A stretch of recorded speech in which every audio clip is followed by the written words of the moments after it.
سلام خدمت شما همراهان انرژی خانی با آنا. لطفاً نیت کنید فال کلی احساسی. دلتون میخواد یه آرامش و سفری برین و جابجایی توی محل زندگیتون ایجاد بشه. ولی انگار هر بار مانعی درست میشه.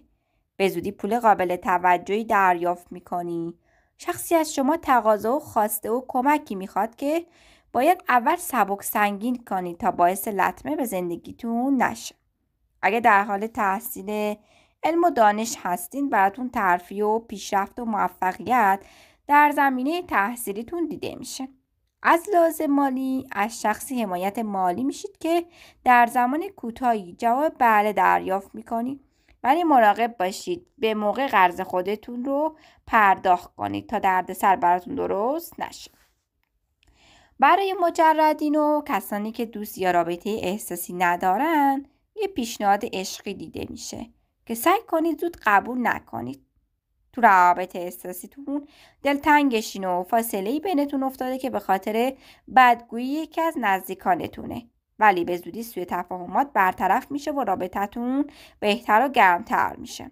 به زودی پول بزرگی نصیبتون میشه، ممکنه چند ماهی طول بکشه ولی شما رو به رفاه مالی میرسونه. این پول میتونه شما رو به یه سری از خواسته ها و آرزوهاتون برسونه. خبر یه بارداری و تولد فرزندی در راه دارید. اگه منتظر حکم و نتیجه و سندی هستی تا قبل از پایان سال دریافتش میکنی که نقش مهمی در زندگی و آینده‌تون داره.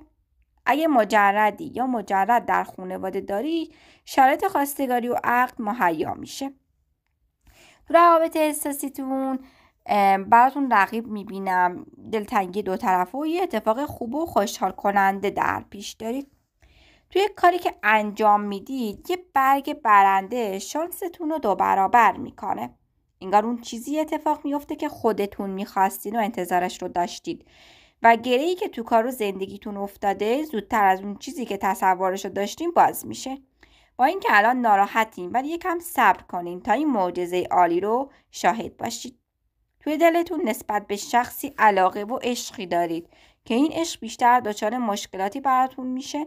تو روابط احساسیتون دلتنگین و مشکلاتی دارید که این مسئله به خاطر خودتونه، چون بلد نیستید که عشقتون رو درست برای خودتون حفظش کنید. اگه انرژی خانی رو دوست داشتید در کامنت ها برام بنویس. خدایا شکرت.